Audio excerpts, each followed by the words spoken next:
കഴിഞ്ഞ ദിവസം ഒരു രോഗി മുട്ടുവേദനയുമായി കാണിക്കാൻ വന്ന ഒരാൾ, അദ്ദേഹം വളരെ വികാരാതീതനായി സംസാരിക്കണം.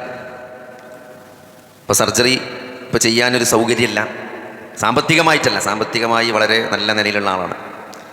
പക്ഷെ കൂടെ നിൽക്കാൻ ആളില്ല.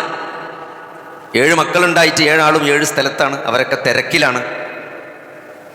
ഉള്ള കാലത്ത് ഗൾഫിൽ പോയി എല്ലാവരും പഠിപ്പിച്ച്, മൂപ്പർക്ക് അങ്ങനെ കാര്യമായിട്ട് വിദ്യാഭ്യാസമൊന്നുമില്ല. അപ്പോൾ മക്കളൊക്കെ നന്നായി പഠിക്കട്ടെ എന്ന് വിചാരിച്ച് എല്ലാവരും മൂപ്പര് പഠിപ്പിച്ച്, എല്ലാവരും വളരെ നല്ല അവസ്ഥയിലാണ്, നല്ല ജോലിയിലാണ്, ലോകത്തിൻ്റെ വിവിധ ഭാഗങ്ങളിൽ ജോലി ചെയ്തുകൊണ്ടിരിക്കുകയാണ്. അപ്പോൾ കഴിഞ്ഞ 6 മാസം മുമ്പ് അദ്ദേഹത്തിനൊരു അറ്റാക്ക് ഉണ്ടായി, ആൻജിയോപ്ലാസ്റ്റി ചെയ്തു. മക്കൾക്കൊന്നും വരാൻ സമയം കിട്ടിയില്ല എന്നാണ്.